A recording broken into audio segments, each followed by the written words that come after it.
আসসালামু আলাইকুম। ঈদ মোবারক। ছাত্রদের জাতীয় নাগরিক পার্টি এনসিপি ৩ মাসে ৬,৬৬,০০০ টাকা অনুদান পেয়েছে। ইতিমধ্যে আপনারা সবাই জানেন যে ছাত্রদের এই দল ক্রাউড ফান্ডিং নামের একটা ডোনেশন সিস্টেম ওপেন করেছে সামাজিক যোগাযোগ মাধ্যমে।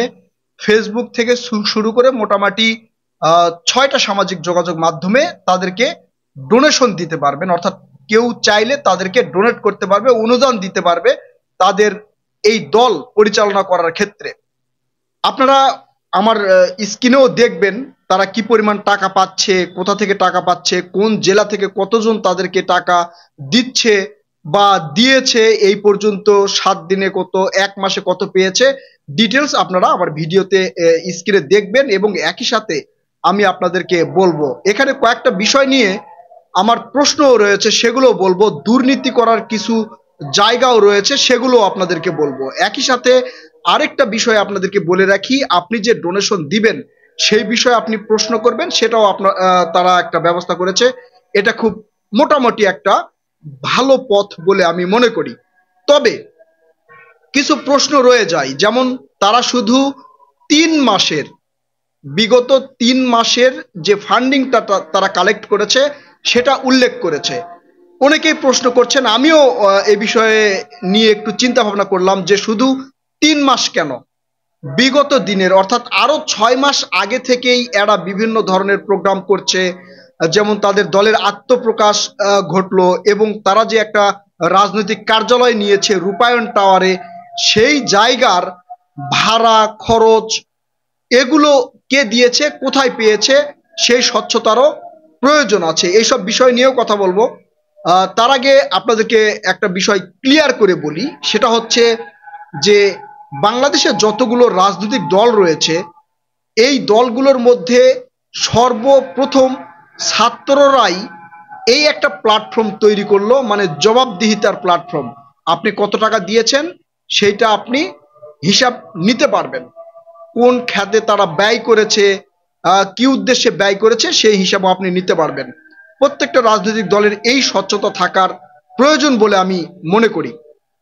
এখন এই ছাত্রদের এই এনসিপি দলের কিছু বিষয় নিয়ে যেমন আলোচনা সমালোচনা রয়েছে, তার মধ্যে সবচেয়ে বড় আলোচনা সমালোচনা যেটা হচ্ছে সেটা ছাত্রদের মধ্যে যারা সমন্বয়ক ছিল, অর্থাৎ সমন্বয়ক থাকাকালীন অনেকেই দারিদ্র পরিবার থেকে উঠে এসেছে, এটা আমরা দেখেছি। হঠাৎ করে কোটিপতি হয়ে গেছে, কেউ গাড়ি নিয়ে ঘুরছে, কেউ গাড়ির বহর নিয়ে ঘুরছে, মানে আগে ছিল প্রজা পরে হয়ে গেছে জমিদার, এমন অভিযোগ কিন্তু অনেকেরই রয়েছে। এই বিষয়টা এখন পর্যন্ত এনসিপি ক্লিয়ার করে নাই। এনসিপির অনেক রাজনৈতিক, মানে এনসিপির যেই নেতা রয়েছে তাদের মধ্যেও অনেকের বিরুদ্ধে অভিযোগ রয়েছে। কেউ ৩১১ কোটি টাকা, কেউ ৮০০ কোটি টাকা, কেউ ১,১২০০ কোটি টাকা, কেউ আবার বিদেশে বাড়ি গাড়ি করছে, সেগুলো নিয়েও আলোচনা সমালোচনা রয়েছে। এটা যেমন একটা মানে ভালো পথ তারা করেছে ক্রাউড ফান্ডিং, এর আড়ালে যেগুলো হয়েছে সেগুলোর জবাবদিহিতা থাকা উচিত এবং তাদের এটা প্রকাশ্যে নিয়ে আসা উচিত বলে আমি মনে করি। আবার একই সাথে তারা এই যে রূপায়ণ টাওয়ারে তাদের যে কার্যালয়, এটার ভাড়া কিভাবে পরিশোধ করেছে এতদিন, এটার ভাড়া কত, এবং নেতাদের বিভিন্ন প্রোগ্রামে অংশগ্রহণ করা এই খরচগুলো কোথায় থেকে পেয়েছে, তারা যেই দলের আত্মপ্রকাশে বৃহৎ একটা অনুষ্ঠান করেছে সেই খরচগুলো কোথায় পেয়েছে, এটাও তাদের আমি মনে করি প্রকাশ্যে আনা উচিত। এখন ক্রাউড ফান্ডিং এর বিষয়টা আপনাদেরকে বলি। এই যে ফান্ডিংটা তাদের রয়েছে, এই ফান্ডিং এ আপনি চাইলে তাদের ওয়েবসাইটে ঢুকে বা ফেসবুকে সব জায়গায় লিঙ্ক দেওয়া আছে, ওয়েবসাইটে ঢুকে 1 থেকে 10,000 টাকা পর্যন্ত আপনি সেখানে ডোনেট করতে পারবেন। এবং এই দেওয়ার পরে ওখানে সবচেয়ে ভালো একটা বিষয় আমার লেগেছে, সেখানে প্রশ্ন করার একটা জায়গা আছে। আর ওখানে এক ব্যক্তি প্রশ্ন করেছে আমি যে টাকাটা দিব সেই টাকাটা স্বচ্ছভাবে এবং জবাবদিহিতামূলক ভাবে এইটার ব্যয় হবে কিনা, এই উত্তরও কিন্তু তারা দিচ্ছেন। এই বিষয়টা আমার কাছে খুব ভালো লেগেছে, আমি এটা দেখেছি। এখন প্রশ্ন হচ্ছে এখানে অনেকগুলো ডোনেট করার পথ রয়েছে। যেমন আপনি যে টাকা দিতে চান সেখানে আপনি আপনার চাইলে মোবাইল নাম্বার দিতে পারবেন, না চাইলে মোবাইল নাম্বার দিবেন না। আপনি চাইলে নাম দিতে পারবেন, না চাইলে দিবেন না। এইভাবেও কিন্তু তাদের কাছে টাকা পৌঁছানো যাবে। এখন এখানে একটা বিষয় তারা বলেছে যে 5,000 টাকা অর্থাৎ 5,000 টাকা দিলে আপনার নাম প্রকাশ হবে, কিন্তু 5,000 টাকার ঊর্ধ্বে যদি আপনি চান তাহলে আপনার নাম প্রকাশ হবে না। একজন 1 কোটি টাকা দিয়েছে, সে নাম প্রকাশ করবে না, এমন কথা কিন্তু তারা বলেছেন। এখন প্রশ্ন হচ্ছে, আপনারা হয়তো কারো কাছ থেকে 10 কোটি টাকা নিয়ে আপনি ক্রাউড ফান্ডিং এ দিয়ে দিলেন, দিয়ে বললেন যে এটা একজন দান করেছে, অর্থাৎ আপনাদের ফান্ডিং এ একজন ফান্ড করেছে। এই হিসাব আমরা কিভাবে পাবো, কিভাবে জানতে পারবো যে এটা দুর্নীতির টাকা নয়?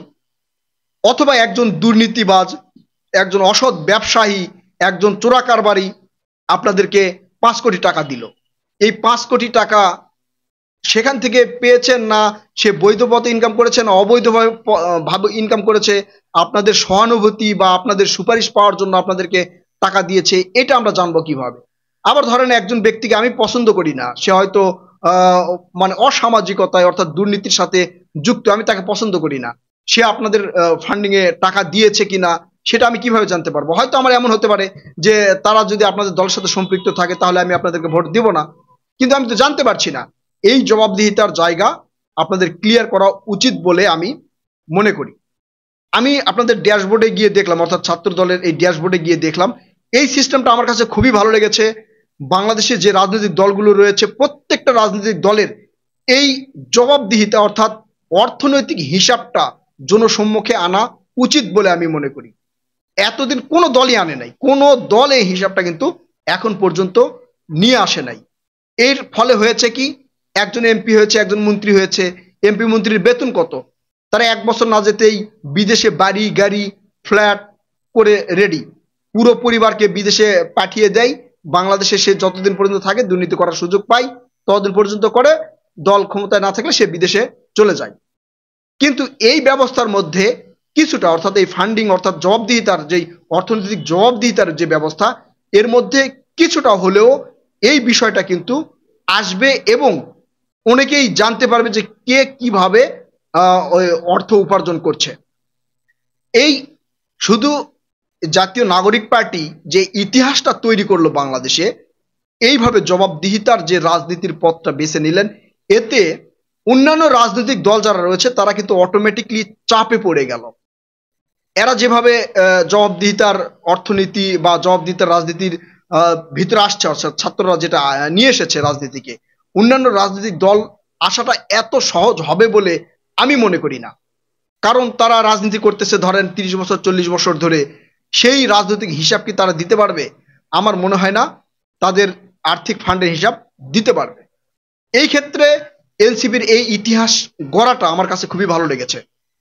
যদিও আমরা এনসিপির আলোচনা সমালোচনা করি, এই বিষয়টা আমার কাছে ভালো লেগেছে। অন্যান্য ক্ষেত্রে যেমন তাদের দুর্নীতি করা বা বদলি বাণিজ্য করা, নিয়োগ বাণিজ্য করা, দখল বাণিজ্য করা, এইসব বিষয়ে নানা অভিযোগ রয়েছে, প্রত্যেকটা রাজনৈতিক দলেরই রয়েছে, কিন্তু তারপরেও এই বিষয়টা আমার কাছে খুব ভালো লেগেছে। এখন এনসিপির কাছে আমাদের যেটা দাবি থাকবে সেটা হচ্ছে, তাদের এই কিছু নেতারা হঠাৎ করে আঙুল ফুলে কলার গাছ হয়ে যাওয়া, আবার অনেকের বিরুদ্ধেই 300-400 কোটি টাকা লুটপাট করার যে অভিযোগ, আবার অনেকে দেশের বাহিরে বাড়িঘর করার অর্থাৎ মানে ব্যবসা বাণিজ্য বিজনেস করার যে বিষয়টা আমাদের সামনে আসছে, এটা অবশ্যই আপনারা আমাদের সম্মুখে নিয়ে আসবেন, জনগণের সম্মুখে নিয়ে আসবেন।